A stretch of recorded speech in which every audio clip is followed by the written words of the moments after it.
নমস্কার বন্ধুরা, অর্ণব ইলেকট্রনিক চ্যানেলের পক্ষ থেকে আজকে আপনাদের সবাইকে এই ভিডিওতে স্বাগত জানাই। বন্ধুরা, আজকে এই ভিডিওতে খুব ইম্পর্ট্যান্ট একটা টপিক নিয়ে আলোচনা করবো।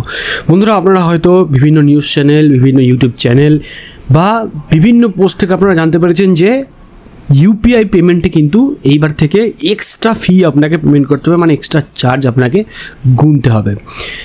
আদৌ কি এটা সত্যি? আদৌ কি আপনাকে গুনতে হবে, বা যদি গুনতে হয় সেটা কবে থেকে আপনাকে এই চার্জ পে করতে হবে? চলুন আজকে ইন ডিটেল জেনে নেব। গুগল পে, ফোনপের মতো অ্যাপে ইউপিআই পেমেন্ট করলে এইবার ব্যাংক চার্জ নেবে। ফ্রিতে অনলাইন পেমেন্টের দিন শেষ। আইসিআইসিআই ব্যাংক জানিয়ে দিয়েছে ইউপিআই ডিজিটাল পেমেন্টে তারা প্রতি 100 টাকায় 2 টাকা করে চার্জ নেবে। সর্বোচ্চ 6 টাকা পর্যন্ত চার্জ।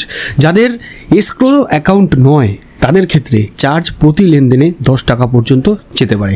এসক্রো অ্যাকাউন্ট হলো একটি নিরপেক্ষ থার্ড পার্টি দ্বারা পরিচালিত একটি নিরাপদ অ্যাকাউন্ট, যেখানে কোনো লেনদেনের টাকা, নথি অথবা সম্পদ অস্থায়ীভাবে রাখা হয় যতক্ষণ না পর্যন্ত দুই পক্ষের মধ্যে নির্ধারিত শর্তগুলো পূরণ হয়। এই তৃতীয় পক্ষটি বা এই থার্ড পার্টি সাধারণত হয়ে থাকে একটি ব্যাংক, আইনি সংস্থা বা একটি নিরপেক্ষ অনলাইন প্ল্যাটফর্ম।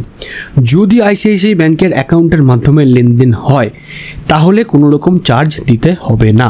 অর্থাৎ মার্চেন্ট যদি আইসিআইসিআই ব্যাংকের গ্রাহক হন, তার অ্যাকাউন্টে সরাসরি ইউপিআই লেনদেন করলে সেই ক্ষেত্রে ছাড় পাবেন। কিন্তু ব্যাঙ্কগুলি হঠাৎ এরকম ইউপিআই পেমেন্টের উপর চার্জ চাপাচ্ছেই বা কেন? বস্তুত গত কয়েক বছরে, বিশেষ করে কোভিড কাল থেকে ইউপিআই পেমেন্ট ভারতের মেরুদণ্ড হয়ে গেছে বলাই যায়। ভারতে ইউপিআই পেমেন্ট এক মাসে 25 লক্ষ কোটি টাকার লেনদেন ছুঁয়েছে, যার নির্যাস ব্যাঙ্কগুলিতে ইউপিআই পেমেন্টের পরিকাঠামোতে খরচ আরও বাড়াতে হচ্ছে যাতে সাইবার দুর্নীতি না হয়। এই কয়েক বছরে ইউপিআই পেমেন্ট মানুষের একদম অভ্যাসে দাঁড়িয়ে গেছে। এখন প্রশ্ন হলো, আইসিআইসিআই ব্যাংকের পরে দেশের বাকি ব্যাঙ্কগুলিও যদি ইউপিআই লেনদেনে চার্জ বসাতে শুরু করে দেয়, তাহলে সেই চার্জ কাকে বহন করতে হবে, গ্রাহককে নাকি মার্চেন্টকে? এখনও পর্যন্ত সেটা ক্লিয়ার নয়। পেমেন্ট এগ্রিগেটরদের উপরে প্রভাবটা কী পড়বে? ব্যাংকের এই পদক্ষেপে সব থেকে কঠিন পরিস্থিতিতে পড়বেন পেমেন্ট এগ্রিগেটররা। এতদিন পর্যন্ত তারা অন্য পরিষেবা থেকে রোজগার করে ইউপিআই লেনদেনের খরচ কিছুটা ভর্তুকি দিয়ে আসছিল, কিন্তু এখন ব্যাকএন্ডের খরচ বাড়ায় ব্যবসায়ীদের সেই খরচ থেকে বাঁচিয়ে রাখা তাদের পক্ষে কঠিন হয়ে দাঁড়াচ্ছে।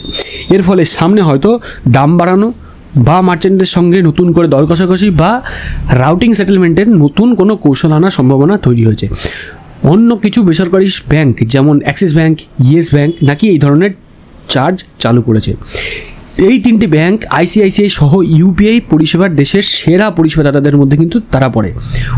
তারা অনেকটা পরিমাণে লেনদেনের দুই পক্ষ, মানে যিনি টাকা দেন আর যিনি টাকা নেন, সেইটাই কিন্তু সামলায়। আপনারা যেটা এতদিন শুনছিলেন ইউপিআই পেমেন্ট করতে গেলে 6 টাকা পর্যন্ত চার্জ আপনাকে এক্সট্রা দিতে হবে বা 10 টাকা চার্জ পর্যন্ত দিতে হতে পারে, তো সেটা কিন্তু এখনও পর্যন্ত ডিসাইড হয়নি বা এখনও পর্যন্ত ক্রিস্টাল ক্লিয়ার নয়।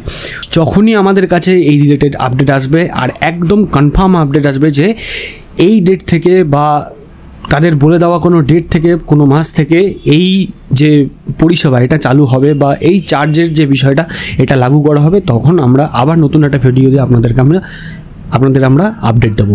আজকের আপডেট কেমন লাগলো অবশ্যই কিন্তু কমেন্ট সেকশনে কমেন্ট করে জানাবেন। ভালো লাগলে লাইক করবেন, ভিডিওটা অনেক বেশি করে শেয়ার করুন। এরকম ভিডিও আপডেট করার জন্য চ্যানেলটাকে যারা এখনো সাবস্ক্রাইব করেনি অবশ্যই চ্যানেলটাকে সাবস্ক্রাইব করবেন, আর অলরেডি যারা সাবস্ক্রাইব করেছেন তাদেরকে অসংখ্য ধন্যবাদ।